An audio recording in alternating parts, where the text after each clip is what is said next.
Best varicose veins చికిత్సనే పొందండి. నొప్పి లేని చికిత్స కోసం సంప్రదించండి ఎబిస్ హాస్పిటల్. నమస్కారం. మనం అనేక రకాల పురాణాలు వింటూ ఉంటాం. మొన్నటిదాకా కార్తీక పురాణం విన్నాం. ఫిబ్రవరి వస్తే మాఘ పురాణం వింటాం. పురాణాలు మనకి ప్రత్యేకంగా వినపడుతూ కనపడుతూ ఉంటాయి. ఎవరైనా మరణించారంటే గరుడ పురాణం వినాలని కూడా చెప్పుకుంటాం. అసలు ఈ పురాణం అంటే ఏమిటి? ఏంటంటే పురాతనం పాతకాలంలో జరిగిన దాన్నే పురాణం అనాలి. ఇది వరకు జరిగిందే, అదేవి కొత్త కథ కాదు, కల్పించిన కథ కాదు. జరిగిన దాన్ని మళ్ళీ చెప్తారు. మనం చెప్పుకుంటూ ఉండగా తర్వాత కాలంలో జరిగిన కొన్ని విషయాలు దానికి కొంచెం యాడ్ అవుతూ ఉంటాయి. కానీ మొదట విషయం మాత్రం ఫ్రేమ్ అంతా జరిగిందిగానే ఉంటుంది. అయితే ఈ పురాణం వినటం వల్ల అసలు ఏమొస్తుంది మనకి? పురాణంతో ఏం జరుగుతుంది? పురాణంలో ఎలాంటివి చెప్పబడ్డాయి? అసలు ఎన్ని రకాల పురాణాలు ఉన్నాయి? ఇవన్నీ తెలుసుకోవాల్సిన విషయాలే. ప్రతి పురాణము కొత్త విషయాల్ని తెలియజేస్తుంది. ప్రతి పురాణంలోనూ ఒకదాంట్లో ఒకటి ఇంటర్లింక్డ్గా కనపడతాయి. ఈ పురాణంలో ఇలా చెప్పబడిన గాథ ఇంకో పురాణంలో కొంచెం అటు ఇటుగా మార్పుతోటి కూడా మనకి కనిపిస్తుంది. దీనికి ఎట్లా చెప్తారంటే, ఇప్పుడు మనం మహాభారతాన్ని కూడా మనం పురాణాల్లో కలపకపోయినా మహాభారతాన్ని జయకావ్యం అంటారు. ఈ జయకావ్యం అనేది ప్రత్యేకంగా మనం ఒక శ్లోకంలో వింటుంటాం. నారాయణం నమస్కృత్య నరం చైవ నరోత్తమం దేవీం సరస్వతీం వ్యాసం తతో జయం ఉదీరయేత్ అని. ఈ నారాయణుడికి నరుడికి నమస్కారం చేసి సరస్వతీదేవిని వ్యాసుడిని తలుచుకుని జయం ఉదీరయేత్, జయం అంటే ఈ మహాభారతానికి ఆ పేరుంది. అయితే పురాణాలన్నిటినీ కూడా జయకావ్యాలుగానే చెప్పాలి. ఎందుకంటే ఈ పురాణాలతోటి మనం సంసారాన్ని జయించగలుగుతాము. భగవంతునికి వైపుకి చేరే మార్గాలకి మెట్లుగా మనకి పురాణాలు ఉపయోగపడతాయి. అసలు పురాణాలు ఎన్ని అంటే 18 పురాణాలు మనం వింటూ ఉంటాం. 18 పురాణాల పేర్లు చెప్పమంటే ఎవరికి తెలియదు, కొంచెం కష్టం అవుతుంది. ఈ 18 పురాణాలకి ఉప పురాణాలు కూడా ఉన్నాయి. వాటి నుంచి డ్రైవ్ చేయబడి ఇంకొంచెం ఎలాబరేట్ చేయబడినవి అనమాట. అయితే దేవి భాగవతంలో పురాణాలను గుర్తుపెట్టుకునేందుకు ఒక మంచి శ్లోకం చెప్తారు, చూడండి. మద్వయం భద్వయం చైవ భ్రత్రయం వ చతుష్టయం అనాపలింగ కూస్కాని పురాణాన్ని పృథక్ పృథక్. ఇది తమాషాగా ఉంది, చూడండి. వివరంగా చెప్పుకుందాం. మద్వయం భద్వయం చైవ. మద్వయం, మాతోటి 2 పురాణాలు ఉన్నాయి. ఏమేమి ఉన్నాయి? మత్స్య పురాణం, మార్కండేయ పురాణం. తర్వాత భద్వయం, ద్వయం అంటే 2. భాతోటి భాగవత పురాణము, భవిష్య పురాణము. తర్వాత బ్రత్రయం, బ్రాతోటి 3 ఉన్నాయి. ఈ బ్రా అనే అక్షరంతో వచ్చినవి ఏమిటి? బ్రహ్మపురాణం, బ్రహ్మవైవర్త పురాణం, బ్రహ్మాండ పురాణం. తర్వాత చతుష్టయం, వాతోటి 4 ఉన్నాయి. అవేమిటి? వరాహ పురాణం, వామన పురాణం, వాయు పురాణం, విష్ణు పురాణం.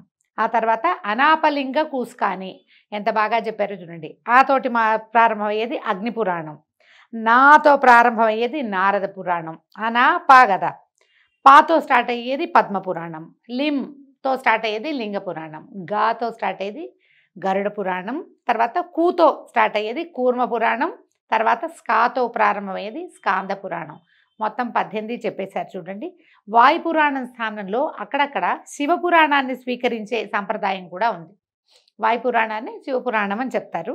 అయితే ఇక్కడ మనం చదువుకుంటున్న పుస్తకంలో అది కూడా అలాగే రాసుందనమాట. ఈ భాగవతం విషయంలో కొంతమంది దేవీ భాగవతాన్ని, మరికొందరు విష్ణు భాగవతాన్ని తీసుకుంటారు. దేవీ భాగవతము దీంట్లోనే ఉంది. మనం అనుసరించే సాంప్రదాయాన్ని బట్టి దేవీ భాగవతాన్ని లేదా కృష్ణ భాగవతాన్ని స్వీకరించే విధానం కనిపిస్తుంది. ఈ పురాణాలని కొన్ని వర్గీకరణలు చేశారు. సాత్విక, తామస, రాజసిక పురాణాలుగా.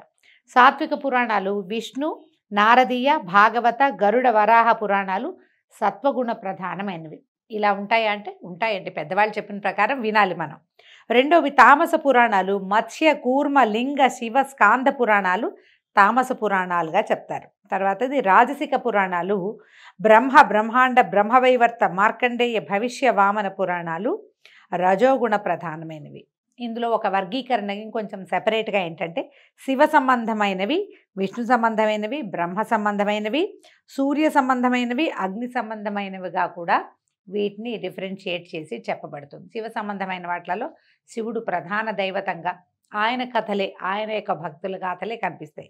విష్ణు సంబంధమైన పురాణాల్లో విష్ణు పురాణం, తర్వాత భాగవత పురాణం, నారద పురాణం, ఇవి విష్ణు సంబంధమైనవి. ఈ రకంగా డిఫరెన్షియేట్ చేయబడతాయి. ప్రధానంగా విష్ణు సంబంధమైన మాసంగా చెప్పబడేటువంటి మార్గశిర మాసము, మార్గశిర మాసంలో జరిగేటువంటి రవి సంక్రమణాన్ని బట్టి ధను సంక్రమణం జరుగుతుంది కాబట్టి అక్కడి నుంచి పూర్తి నెల రోజుల పాటు మార్గశిర పుష్యమాసాల్లో సగం మార్గశిరము సగం పుష్యమాసంలో పూర్తిగా అది పురుషోత్తమ మాసంగా చెప్పబడి విష్ణు సంబంధమైన అర్చనే విశేషంగా జరిగేటువంటి ఈ రోజుల్లో అయితే భాగవతాన్ని లేదా విష్ణు పురాణాన్ని చదువుకోవటము లేదా చెప్పుకోవటము లేదా వినడము చాలా మంచివి. అయితే మనం భాగవతంలో దశమ స్కంధం ఇంతకుముందు చెప్పుకుని ఉన్నాం. విష్ణు పురాణం ఇప్పటిదాకా ఎప్పుడూ చెప్పలేదు. ఈ సంవత్సరం విష్ణు పురాణాన్ని తెలియజేయాలని భావిస్తున్నాం. అయితే విష్ణు పురాణంలో విష్ణు సంబంధమైన గాథలు మనకి తెలిసినవే. ప్రఖ్యాతమైనటువంటి ధ్రువోపాఖ్యానము, ప్రహ్లాదోపాఖ్యానము ఇవి విశేషంగా కనిపిస్తాయి. ఈ కథాక్రమం కూడా ఎలా వెళ్తుందంటే సృష్టి క్రమాన్ని అనుసరించి ఎట్లా సృష్టి జరిగింది, ఎలా ప్రజాపతులు పుట్టారు, ప్రజాపతుల నుంచి ఎట్లా ప్రపంచ సృష్టి ఏ రకంగా పరిణామక్రమం జరిగింది, ఎలా మానవులుగా జన్మించారు, అంటే మానవులు సృష్టి నుంచి ఎలా వచ్చారు, ఈ వివరం అంతా చెప్పబడుతుంది. నిదానంగానే వెళ్తుంది కథ. పూర్తిగా వ్యాసుల వారికి విధేయంగానే మనం విష్ణు పురాణాన్ని చెప్పుకుందాం. చాలా సమాచారం ఉంటుందండి. అన్ని పురాణాల్లోనూ సమాచారాలు ఎక్కువే ఉంటాయి. మొదట్లో కొంచెం కన్ఫ్యూజింగ్గా ఉంటుంది. 1కి 2-3 సార్లు వింటేనే కానీ మనకు అర్థం కావు. నిదానంగా విని విష్ణు పురాణాన్ని చక్కగా సాకల్యంగా తెలుసుకుందాము. ఈ రోజు నుంచి విష్ణు పురాణం మొదలవుతుంది. ఈ రోజు నుంచే పవిత్రమైనటువంటి ధనుర్మాసం కూడా ప్రారంభమవుతుంది. మనం నెలగంటు పెట్టడం అంటాము, నెలపట్టు పట్టడం అంటాము. ధనుస్సు మార్గళి ప్రారంభమయ్యే రోజు నుంచి మనం విష్ణు పురాణాన్ని చివరి రోజు దాకా ఇంచుమించుగా మన గోదా కళ్యాణానికి ముందు రోజు వరకు ఒక నెల రోజుల పాటు ఈ పురాణాన్ని విందాం. కథలోకి వెళ్దాం. వ్యాస మహర్షి ఈ పురాణాలని రోమహర్షణుడు అనే తన శిష్యుడికి తెలియజేశారు. ఈ రోమహర్షణుడు ఏంటంటే ఆయన కథ చెప్తేనట రోమాలు నిక్కబొడుచుకుంటాయట ప్రతి వాళ్ళకి. అంటే గూస్ బంప్స్ వస్తాయన్నమాట ఆ కథ చెప్పే విధానం వల్ల. అందుచేత ఆయన పేరు అది కాకపోయినా ఈ రోమహర్షణుడు అనే పేరు వచ్చింది. ఆయన ద్వారా రకరకాల పురాణ గాథలు బయటికి వచ్చినాయి. ఇప్పుడు మనం చెప్పుకునేటువంటి కథ ఎవరి ద్వారా వచ్చిందో చూద్దాం. శుక్లాంబరధరం విష్ణుం శశివర్ణం చతుర్భుజం ప్రసన్నవదనం ధ్యాయేత్ సర్వ విఘ్నోపశాంతయే. ఏ పని చేయబోయినా మొట్టమొదట ఈ చేస్తున్న పని ఏ విఘ్నాలు రాకుండా ఉండాలని విఘ్నేశ్వరుణ్ణి ప్రార్థించి మొదలుపెట్టడం మంచిది. అలాగే ఈ పురాణం కూడా ఈ శ్లోకంతో మొదలవుతోంది. పరాశరుడు మున్నెన్నదగిన తపోధనుడు. పరాశరుడనే ఆయన అందరు మహర్షుల్లో మొట్టమొదట చెప్పుకోవాల్సిన వాడు. ఈ పరాశరుడి మాట ప్రతి వాళ్ళకి తెలుసు. ఈ పేరు ఎక్కడి నుంచి వచ్చిందంటే మనం విష్ణుదాసనామం చదివేటప్పుడు వ్యాసం వశిష్ఠ నప్తారం శక్తే పౌత్రమకల్మషం పరాశరాత్మజం వందే శుకతాతం తపోనిధిం అని చెప్తాం. వ్యాస భగవానుడి యొక్క తండ్రి పరాశరుడు. ఆయన గురించి చెప్తున్నారనమాట. తల్లి కడుపులో ఉన్నప్పుడే వేదశాస్త్రాది విద్యలు క్షుణ్ణంగా నేర్చుకున్న విద్యావంతుడు ఆయన. చిన్నతనంలోనే తపశక్తితోటి రాక్షస సంహారం చేసినవాడు. బ్రహ్మమానస పుత్రుడైన పులస్త్య బ్రహ్మ వలన దివ్యజ్ఞాన శక్తిని పొందాడు. పద్మాక్షుని పాదపద్మ భక్తికి జీవితాన్ని అంకితం చేశాడు. పూర్తిగా విష్ణు భక్తి పరాయణుడే ఈ పరాశరుడు. దివ్యతేజో విరాజమానుడు. అయితే ఇంతటి మహానుభావుడైన పరాశరుడే గురువుగా మైత్రేయుడనే ఆయన వేదశాస్త్రాలు అభ్యసించి శుశ్రూష చేస్తూ ఒకనాడు ప్రభాతకాల కృత్యాలు నిర్వర్తించి సుఖాసీనుడై ఉన్న గురువుకి నమస్కరించి ఇలా అడిగాడట. గురుదేవా, నీ అనుగ్రహం వల్ల వేదాలు శాస్త్రాలు క్షుణ్ణంగా తెలుసుకున్నాను, జ్ఞానధనం పొందిన అదృష్టవంతుణ్ణయ్యాను. ఇక ఒక్కటే అడగాలనుంది. దానికి సమాధానం సర్వజ్ఞుడవైన నువ్వే చెప్పగలవు, చెప్పవలసిందని మనవి నాకు తెలియచేయి నాయనా అని అడిగి ఏమడిగాడు? అన్ని లోకాలలో ఆధారమై వెలిసిల్లే దేవుడెవరు? ఇంద్రాదులకు ప్రభువు, భక్తుల కోరికలు తీర్చేవాడు, చరాచర పదార్థములందు ఉండేవాడు, యోగీంద్ర వినుతుడు, వేదమయుడు, తన కథల చేత ఇహపర సౌఖ్యాన్ని కలిగించేటువంటి దేవుడెవరు? విజ్ఞాన ప్రదాత, భువన నిర్మాత, భర్త, సంహర్త అయిన ఆ దేవుని గురించి తెలుసుకోవాలని నా కోరిక. చదువు అయిపోయిన తర్వాత, అంటే మనకి ధనాన్నో ఏదో ఒకదాన్ని సంపాదించి పెట్టేది అయిన తర్వాత, వచ్చేసిన తర్వాత మనం ఎవరము, ఎక్కడి నుంచి వచ్చాము, మనకి ఏది ఆధారభూతమైంది అని తెలుసుకోవాల్సిన అవసరం ప్రతి విద్యార్థికి ఉన్నదట. పురాణాల్లో ఇది ప్రత్యేకంగా చెప్తారు. ఈ చదువుకోవాల్సిన విద్యలన్నీ పూర్తయిన తర్వాత అప్పుడు మోక్ష విద్యని గురించి తెలుసుకోమంటారు. ఇది విధానం అన్నమాట. లైన్ ప్రకారం వెళ్ళాలి. 1-2 ఒంట్లో వచ్చిన తర్వాతే కదా కూడికలు హెచ్చవేతలు చెప్పేది. అందుకని తనకి జ్ఞానం లభించవలసినంత లభించిన తర్వాత మోక్ష జ్ఞానాన్ని గురించి తెలుసుకోవటం కోసం ఎవరి వల్ల ఈ ప్రపంచం నడుస్తోంది, ఏ దేవుడి వల్ల అని ప్రశ్నించాడు. అలాగే ఇంకా అడుగుతున్నాడు, పృథివ్యాది భూత ప్రమాణాలు, సప్త సముద్ర విస్తారము, సప్తద్వీప వృత్తాంతము, సప్త కులపర్వతాల విషయము, సూర్యాది గ్రహతారక సంచారము, దేవాది చతుర్విధ భూత సృష్టి, చతుర్దశమన్వంతర వృత్తాంతము, 4 యుగాల ప్రమాణము, కల్ప విషయము, యుగధర్మాలు, దేవర్షుల చరిత్రలు, రాజవంశ చరిత్రలు, వేదశాఖ ప్రమాణాలు, బ్రాహ్మణాది వర్ణధర్మాలు, బ్రహ్మచర్యము మొదలైనటువంటి 4 ఆశ్రమాల పద్ధతి వినాలని ఉన్నది, సెలవియవలసిందని మనవి అని అడగగా పరాశరుడు పరమానంద హృదయుడై ఇలా చెప్పాడు. ఏ గురువుకైనా శిష్యులకి తెలుసుకోవాలన్న ఆసక్తి ఉంటే గురువులకి పరమానందంగానే ఉంటుంది. తనకు తెలిసిన ప్రతి విషయాన్ని తన విద్యార్థికి, తన శిష్యుడికి తెలియజేయాలని ప్రతి గురువు భావిస్తాడట. అందుకని ఆయన ఏం చెప్తాడు, మైత్రేయ చాలా మంచి విషయం అడిగావు, నాకు ఇదంతా తెలుసు, నీకు వివరంగా చెప్తానన్నాడు. పరాశరుల వారు సెలవిస్తున్నారు. ఆయన చెప్తున్నారు, మా చిన్ననాడు ఒకప్పుడు పులస్త్య బ్రహ్మ వచ్చి నన్నెంతో ఆదరంగా చూసి నువ్వు పురాణకర్తవవుతావు అని వరం ఇచ్చి వెళ్ళిపోయాడు. ఆ వరప్రభావం వల్ల పౌరాణిక విషయమంతా నాకు స్వాధీనమైంది. దానిని వివరిస్తాను విను అనగా మైత్రేయుడు అన్నాడు, ఆచార్య, పురాణకర్తగా నిన్ను పులస్త్యుడు అనటానికి కారణం ఏమిటి అని అడిగితే ఇలా చెప్తున్నారు. పూర్వము విశ్వామిత్రుడు పగబట్టి మా తాత కొడుకులను 9 దారుణంగా చంపించాడు రాక్షసుల చేత. పరాశరుని యొక్క తన తాత కొడుకు తండ్రులని, నాన్నల్ని, బాబాయిల్ని చంపించాడు. మా తండ్రి శక్తి వారితోనే మరణించాడు. ఇప్పుడు వ్యాసం వశిష్ఠ నప్తారని చెప్పుకున్నాం. శక్తేహే పౌత్రమ కల్మషం అని. శక్తి యొక్క పౌత్రుడు వ్యాసుడు, అంటే వశిష్ఠుని యొక్క కుమారుడు శక్తి. వశిష్ఠుడితోటి వైరం వచ్చి విశ్వామిత్రుడు ఏం చేశాడు, వశిష్ఠుల వారి సంతానం మొత్తాన్ని సంహరించాడు. రాక్షసుల సహాయంతో చేశాడట. ఈ పురాణం ప్రకారం ఈ గాథ చెప్తున్నారనమాట.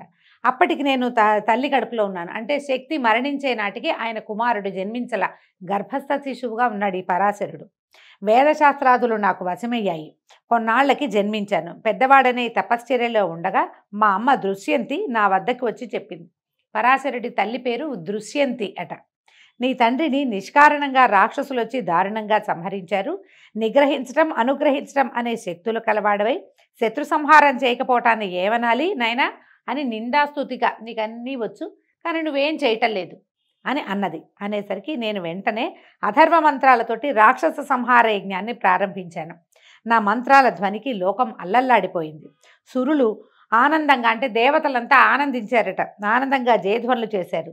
ఆ రాక్షస సంహార యజ్ఞంలో లెక్కకు మిక్కిలిగా రాక్షసులు మరణించారు. యుద్ధం చేయటం కాదండి, యజ్ఞంతో సంహారం జరిగింది. మనకి సర్పయాగం తెలుసు, జనమేజయుడు చేశాడు. ఈయన పరాశరుడు రాక్షస సంహార యజ్ఞం చేశాడట.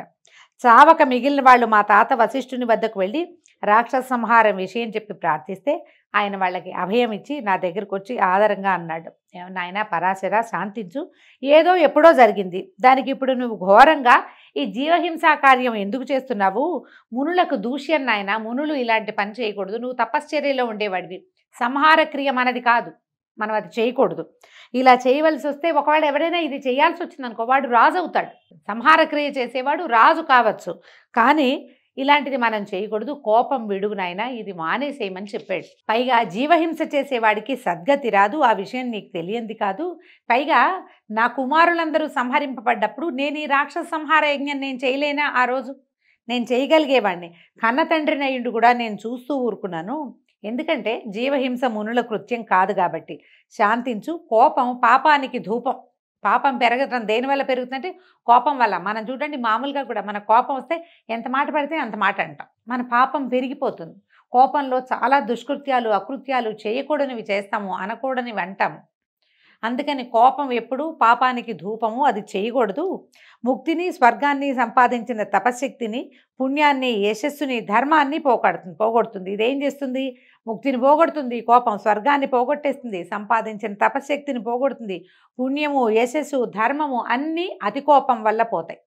కోపిష్టితనం పనికిరాదు ఎవరికైనా. ఇక వారి వారి కర్మఫలం కష్ట సుఖాలను కలిగిస్తుంది. దానికోసం చింత, సంతోషము పొందకూడదు. చూడు, ఏ తప్పు చేయని రాక్షసులు వచ్చి అభయం కోరుతూ ఏడుస్తున్నారు, వాళ్ళని రక్షించమన్నాడు.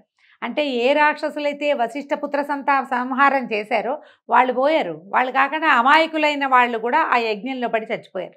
మా తప్పేమీ లేదు, మా తాతలు చేసిన దానికి మేము శిక్ష అనుభవిస్తున్నామని వాళ్ళు దుఃఖిస్తున్నారు అని చెప్పి చాలా బోధించేసరికి మా తాత బోధ విని నేను ఈ రాక్షస మారణ హోమాన్ని ముగించేశాను, ఇక మానేశాను. అప్పుడు పులస్త్య బ్రహ్మ మా ఆశ్రమానికి వచ్చి మా తాత చేత సత్కారం పొంది కూర్చుని నన్ను చూసి ఆనందించి వాసిష్ఠ అన్నాడంటే వశిష్ఠుని యొక్క మనవడైనటువంటి ఓ పరాశర, నువ్వు శాంతమూర్తి అయ్యావు, నీకు ఏదైనా ఒక కోరిక అడుగు, నువ్వు అడిగింది నేను తీరుస్తానన్నాడు. అయితే నేను ఆయన పాదాలకు నమస్కరించి జ్ఞానము, మధురమైన వాక్కు, ప్రతిభ, పాండిత్యము, పురాణ ప్రావీణ్యము కావాలి, ప్రసాదించమని ప్రార్థించాను. ఆయన తథాస్తు అన్నాడు. పులస్త్యుని వాక్కు నీ కోరికని సఫలం చేయగా కానీ మా తాత కూడా వరం ఇచ్చినట్టుగా ఆశీర్వదించాడు.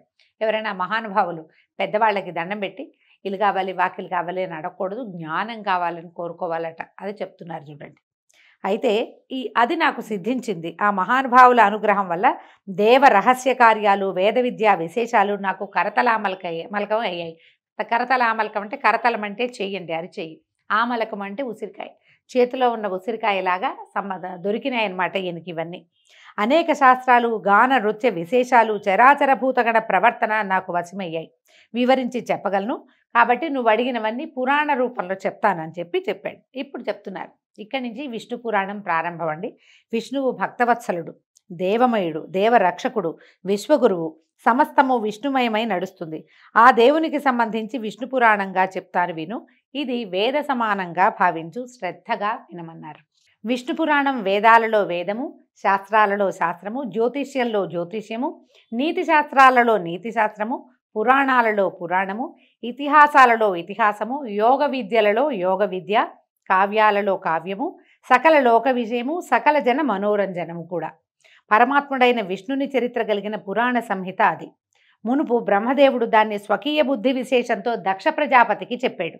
ఆయన పురుకుచ్చుడనే రాజుకు చెప్పగా ఆ రాజు సారస్వతునకు చెప్పాడు. అతని ముఖతః నేను విన్నది విన్నట్టుగా నీకు చెప్తాను. ఏ పురాణమైనా 4-5 చెవులకి మారితే కానీ చివరికి చేరదండి.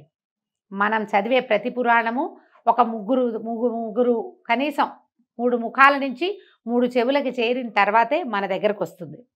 మైత్రేయ, నీ వల్ల ఈనాడు పరమానందుడు, జగద్వంద్యుడు, మునిలోకస్తుత్యుడు, నిత్యుడు అయిన రమారమణుని వర్ణించే అదృష్టం కలిగింది. నా జన్మ కృతార్థమైంది అని వాసుదేవునికి నమస్కరించి వశిష్ఠ పులస్త్య బ్రహ్మలను మనసారా స్మరించి కనులు మూసుకుని ధ్యానముద్రలో భూత భవిష్యద్వర్తమానాలను తెలిసి కనులు తెరిచి ఆదరముగా శిష్యుడితో ఇట్లా చెప్పాడు. జగములు తనలోన జగములలో తాను ఉన్నందువలన విష్ణువుని ప్రాజ్ఞులు వాసుదేవుడు అని అన్నారు. మనం వాసుదేవుడు అనగానే కృష్ణ పరమాత్మను తలుచుకుంటామండి. వసుదేవస్య అపత్యం పుమాన్, వసుదేవుని యొక్క కుమారుడైన వాసుదేవుడని చెప్పుకుంటాం కానీ కాదు, పరవాసుదేవుడు అంటే ఈయన ప్రపంచంలో ఉంటాడు, ప్రపంచము తనలో ఉంచుకుంటాడు. ఆ ఉంచుకున్న స్వరూపాన్నే పరవాసుదేవ తత్వము అంటారు. ఈయన్ని వాసుదేవుడుగా మనం అభివర్ణిస్తూ చెప్పుకుంటాం. మీరు గమనించండి, కొంచెం ఆలోచిస్తే మనకు తెలుస్తుంది. మన కథలలో ధ్రువోపాఖ్యానంలో వాసుదేవ మంత్రాన్ని ఉపదేశించారు ధ్రువుడికి. ఇప్పుడు ధ్రువుడి కథ మనం కృతయుగంలో తెలుసుకుంటే, కృతయుగం తర్వాత త్రేతాయుగం తర్వాత ద్వాపర యుగంలో మనకి శ్రీకృష్ణ పరమాత్మ జన్మించాడు.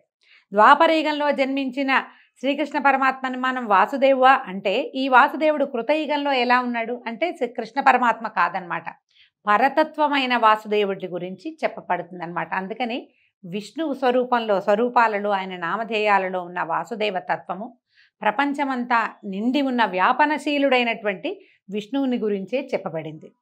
ఈ వాసుదేవుడు అంతా తన రూపమై చరాచరములు ఉంటాయి. ఆయన తన రూపాన్ని గనక ఉపసంహరించుకుంటే సర్వము శూన్యమైపోతుంది. అప్పుడు వాసుదేవుడు కాలపురుషుడవుతాడు. కాలం వాసుదేవుని లీలాస్వరూపంగా కనపడుతుంది. ఆ రూపమే పగలుగా రాత్రిగా కూడా ఉంటుంది. ఆద్యంతాలు లేక విశ్వమయుడైన వాసుదేవుడు అనగా కాలపురుషుడనగా నిర్వచించి ముందు వెనకలు చెప్పటం వేదాలకు కూడా సాధ్యం కాదు. విత్తు ముందా చెట్టు ముందా అంటే ఏది ముందు ఏది వెనక ఎవరు చెప్పగలుగుతారు? ఆయన ముందా ఇది ముందా అనేది అసలు చెప్పలేం మనం. ఈ వాసుదేవ స్వరూపము కాల ప్రవృత్తి. ఆ విధంగా ఉన్న కాలపురుషుని నుంచే శబ్దం పుట్టిందట. శబ్దం నుంచి ఆకాశతత్వం పుట్టింది. ఆ విధంగా ఆకాశం శబ్దగుణకం ఆకాశం అని చెప్తారండి. ఈ శబ్దంలోంచే ఆకాశం పుట్టిందట. ఆ శబ్దానికి స్పర్శ తన్మాత్ర గుణం, దాంట్లో ఒక లోపలి గుణం ఏంటంటే స్పర్శట. ఆ స్పర్శ గుణం వల్ల వాయుతత్వము, వాయువు యొక్క రూపం ఏంటంటే దాని తన్మాత్ర గుణం, అందులో ఉన్నటువంటి లోపల గుణమేమో అగ్ని. ఆ రూపం వల్ల దానికి రూపమే దాని యొక్క తన్మాత్ర. ఆ రూపం వల్ల అగ్నితత్వం పుట్టింది. అగ్నికి రసము తన్మాత్ర గుణం, ఆ రసం వల్ల జలతత్వం పుట్టింది. జలమునకు గంధం తన్మాత్రం అంటే లోపలి గుణం అన్నమాట. ఆ గంధం వల్లే పృథ్వీతత్వం పుట్టింది. ఇప్పుడు పృథివీ ఎక్కడి నుంచి పుట్టిందంటే లైన్ పైదాకా వెళ్ళాలండి. ఆకాశం నుంచి వరుసగా 5 గుణాలు పుట్టుకుంటూ వచ్చినాయి. ఒక దాంట్లో నుంచి ఒకటి చొప్పున పుట్టినాయి అన్నమాట. ఇవన్నీ కూడా ఈ పంచభూతాలు తమలోని శబ్దగుణాలు ప్రవర్తించగా వ్యాపించి విశ్వమయమై భావించటమే విష్ణు భక్తిగా భావించు. విష్ణువు ఎక్కడున్నాడంటే ఆయనలోంచి పుట్టిన, అందులోంచి పుట్టిన, అందులోంచి పుట్టిన ఈ 5 గుణాలు అన్నిట్లలోనూ కూడా పృథివ్యప్తేజో వాయురాకాశాది పంచభూతాలలో కూడా విష్ణువు వ్యాపనశీలుడుగా ఉన్నాడు. ప్రపంచంలో ఆయన లేని చోటే లేదు. ప్రహ్లాద తత్వంలో ఇది మనకి కనపడుతుంది. అతను చెప్తాడు, ఇందుగలడు అందు లేడని సందేహము వలదు చక్రి సర్వోపగతుండు అని. ప్రతి చోట ఉన్నాడు ఆయన. ఎందుకున్నాడంటే ఆయనలోంచే ఇవన్నీ పుట్టుకుంటూ వచ్చాయి కాబట్టి. పృథివ్యప్తేజో వాయు ఆకాశములనే పంచభూతాలు, శబ్ద స్పర్శ రూప రసగంధ పంచకము, త్వక్చక్షు శ్రోత జిహ్వ ఆఘ్రాణములు అనేటువంటి బుద్ధీంద్రియాలు 5, వాక్పాణిపాద పాయూపస్థలనే కర్మేంద్రియాలు 5, మనోబుద్ధి అహంకారాలతో రాజసిక తామసిక సాత్విక గుణాతిశయంతో ప్రజా సృష్టి విస్తరిల్లింది. ఇవన్నీ కూడా మన శరీర అవయవాల సంగతి చెప్తున్నారండి. చూద్దాం, నిదానంగా చెప్పుకుందాం. పృథివ్యప్తేజో వాయువు ఆకాశం అంటే పృథివీ అంటే భూమి, అప్ అంటే నీరు, తేజస్ అంటే అగ్ని, వాయువు ఆకాశము. ఈ 5 నుంచి వీటికి శబ్దము, స్పర్శ, రూపము, రసము, గంధము అనేటువంటి 5 లక్షణాలు ఉన్నాయి. వాటిలోంచి త్వక్ చర్మము, చక్షు అంటే కన్ను, శ్రోత అంటే చెవి, జిహ్వ అంటే నాలుక, ఘ్రాణము అంటే వాసన పీల్చే గుణం, నాసికా గుణం. ఇవి బుద్ధీంద్రియాలు 5. తర్వాత వాకు పాణి పాయు ఉపస్థ, వాకు మాట్లాడే గుణము, పాణి పాదములు చేతులు కాళ్ళు, పాయువు ఉపస్థ మన తాలూకు అంతరింద్రియాలు అంటే ఏమైనా విసర్జక అవయవాలు, అవి కర్మేంద్రియాలు 5. మనసు బుద్ధి అహంకారము మొదలైనటువంటి ఇవి. తర్వాత ఈ సాత్వికము రాజస తామసిక సాత్విక గుణాతిశయాలతోటి ప్రపంచం విస్తరిల్లింది. ఇది ఆదిభూత విధం. మొట్టమొదట ప్రపంచం ఏర్పడింది ఇట్లా, ఈ గుణాల ద్వారా ఏర్పడింది. ప్రపంచం అంటే ఒక దేహం అనుకుంటే ఆ దేహధారి లక్ష్మీ వసుధారమండైనటువంటి కేశవుడు. ప్రపంచమంతా విష్ణు స్వరూపమేనని చెప్తున్నారు. కాబట్టి ఆ ప్రభువువి కానివి ఏవీ లేవు. చరాచర స్థితులన్నీ లక్ష్మీపతి లీలలుగానే గ్రహించాలి. ఈ విధంగా శ్రీపతి విశ్వమంతా తానే అయి వాసుదేవుడుగా అయ్యాడు. ఇక బ్రహ్మాండ సృష్టి గురించి చెప్తున్నారు. పరమాత్ముడు పంచభూతమయుడు బ్రహ్మణ్యుడు తానే అయి హరినారాయణుడై పాలకడలిలో శేషసాయిగా ఉన్నప్పుడు అతని రాజస ప్రవృత్తి సృష్టిక్రియను సాగించింది. ఒక నీటి బుడగను పోలి అండం ఒకటి ఉద్భవించింది. ఇప్పుడు చూడండి, మన సృష్టి కూడా అండంతోటే, ఫిమేల్ ఎగ్గుతోటే మన సృష్టి కూడా వస్తుంది. ఈ మొదట ఒక అండం వల్లాంటి ఒక స్వరూపంతో సృష్టి మొదలైందట. క్రమంగా అది గాఢాంధకారంలో పెరిగింది ఆ పుట్టిన అండం. అయితే ఈ అండం మీద గాఢాంధకారం పెరిగిపోయి జలము, అగ్ని, వాయువు, ఆకాశాలు దాని పైభాగంలో ఆవహించి ఉన్నాయట. ఈ 4 భూతాలు ఒక్కొక్కటి 5 సార్లు కలవగా ఆ అండం మరింతగా పెద్దదై ఉబికింది. ఆ అండంలోంచి ఆ నారాయణుని రాజసమూర్తి అయి సృష్టికర్తగా బ్రహ్మ అనే ఒక దివ్యమూర్తి సంభవించాడు. ఆ బ్రహ్మ చరాచర సృష్టికర్త కాగా సాత్వికమూర్తిగా విష్ణువు పోషిస్తూ ఉండటం, తామసమూర్తిగా రుద్రుడుగా చరాచర ప్రళయం చేయటం జరుగుతూ ఉంది. ఇలాగా బ్రహ్మాండ ప్రళయాలు విష్ణులీలలుగా ఎన్నో జరిగాయి. అలాంటి నారాయణుని మహిమ ఆ చతుర్ముఖ బ్రహ్మ కూడా తెలిసి చెప్పలేడు అని చెప్పగా మైత్రేయుడు ఇలా అడుగుతున్నాడట, ఆచార్య, విష్ణువుని నిర్గుణుడని వేదాలు చెప్తాయి. నిర్గుణుడు ఏ గుణాలు లేనివాడు అని చెప్పబడిన భగవంతుడు విష్ణువు సృష్టి స్థిత్యంతాలు ఎలా కలిగించాడు? ఏ గుణము లేదంటే ఏమీ చేయలేడు, ఏమీ చెయ్యడని అర్థం. కానీ అతను ఈ సృష్టి స్థితి లయ 3 అతడే చేశాడని నువ్వు చెప్తున్నావు కదా, ఇది ఎట్లా సాధ్యపడింది అంటే అదంతా ఆయనకి సహజమైన విషయంగా చెప్తున్నారు. అగ్నికి వేడి ఎలా వస్తుంది అంటే ఎట్లా చెప్తాం, అలాగే నారాయణ నామానికి నిర్వచనం చెప్తున్నారు. నారము అంటే నీరు, అది నివాసంగా కలిగిన వాడు నారాయణుడు. ఆ నారాయణుడు భూతరాశికి కర్త అయిన ప్రజాపతి అని చెప్పదగినవాడు. అతని పరమాయువు 100 సంవత్సరాలు. ఆ దేవుని పరమాయువు అయిన 100 సంవత్సరాల కాలంలో మనలాంటి వారికి ఎన్నో సంవత్సరాలు తిరిగిపోతాయట. ఆ కాలక్రమం గురించి చెప్తున్నారు. ఎలా కాలం వీరికి ఉంటుంది, దైవానికి ఎలా ఉంటుంది అని. ఒక లఘువుని పలికేంత కాలం 1 నిమిషం, 18 నిమిషాలు ఒక కాష్ట, అవి 30 కలిస్తే ఒక కళ, 30 కళలు ఒక క్షణం, 12 క్షణాలు ఒక ముహూర్తం, 30 ముహూర్తాలు ఒక పగలు, ఒక రాత్రి, 10 అంటే ఒక రోజు అన్నమాట. ఒక పగలు ఒక రాత్రి, 15 దినాలు ఒక పక్షం, 2 పక్షాలు ఒక నెల, 2 నెలలు ఒక ఋతువు, 3 ఋతువులు ఒక ఆయనం. మనకు తెలుసు కదా, దక్షిణాయనం ఉత్తరాయణం చెప్పుకుంటాం. అవే ఉత్తరాయణ దక్షిణాయనాలని 2. ఈ 2 కలిపితే ఒక సంవత్సరం. దేవతలకి అది ఒక పగలు రాత్రి. అంటే మన ఒక సంవత్సరము దేవతల యొక్క ఒక డే. అందుకనే వాళ్ళకి పగలు మెలకుగా ఉండే సమయము ఉత్తరాయణము, నిద్రాకాలం దక్షిణాయనము అని చెప్పుకుంటాం కదా. దానికి సౌరమానం అని వ్యవహారం. మనం రోజువారీ విధానం అంతా చాంద్రమానంలో చేస్తాం. ఇది సౌరమానంగా చెప్తున్నారు. ఈ మొత్తం ఈ డే గురించి చెప్పారు కదా, మన దినము సంవత్సరం గురించి చెప్పినప్పుడు అది మొత్తాన్ని సౌరమానం అంటారు. అయితే 17,28,000 సంవత్సరాలు కృతయుగం, 12,96,000 సంవత్సరాలు త్రేతాయుగం, 8,24,000 సంవత్సరాలు ద్వాపరయుగం, 4,32,000 సంవత్సరాలు కలియుగం. అలాంటి 4 యుగాలు ఒక దివ్యయుగం అంటారు. దాని లెక్క 43,20,000 సంవత్సరాలు అవుతాయి.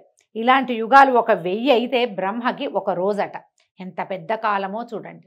ఇదంతా పేపర్ మీదకి ఎక్కిస్తే చాలా కన్ఫ్యూజింగ్గా ఉంటుంది. కానీ బ్రహ్మదేవుడి ఒక దినం ఏంటంటే ఇలాంటిది.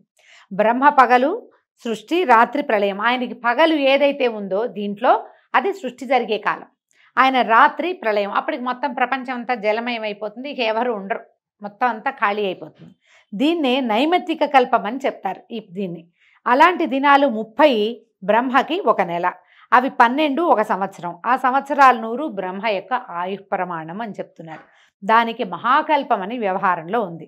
దానికి పూర్వార్ధానికి పద్మకల్పమని, ఉత్తరార్ధానికి వరాహకల్పమని సంజ్ఞలు. ఇప్పుడు మనం శ్వేతవరాహ కల్పంలో ఉన్నాం.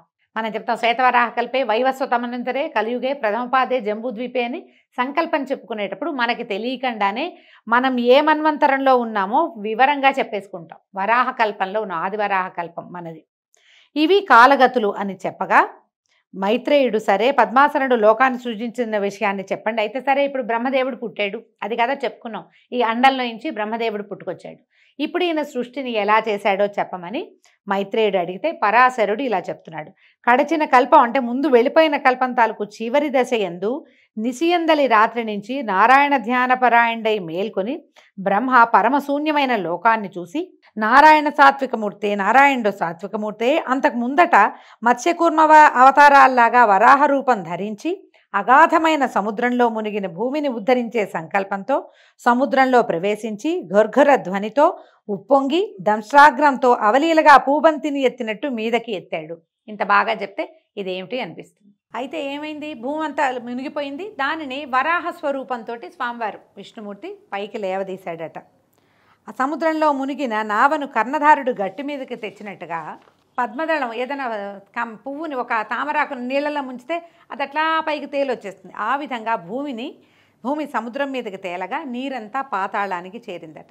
అలాగ భూమిని సముద్రం పైకి నిలిపి నలువైపులా కొండల నుంచి ఇక్కట్లు కలక్కండా, దానికి ఏ సమస్య రాకుండా ఆది కూర్మని శేషుణ్ణి కింద నుంచి భూమిని విశ్వమంతటా భద్రంగా ఉంచటానికి తన శక్తిని ప్రసరింపజేసిన మహానుభావుడు ఆ పద్మాక్షుడే. భగవంతుడైన విష్ణుమూర్తి ఏం చేశాడు, భూమిని సముద్రంలోంచి ఉద్ధరించి నీళ్లలోంచి ఉద్ధరించి పైకి పెట్టి తనకి కాపలాగా కొన్ని పర్వతాలని కాపలా ఉంచి మునిగిపోకుండా, అందుకని పర్వతాలని కొండలని భూభరాలంటారు, భూమిని మోస్తాయట.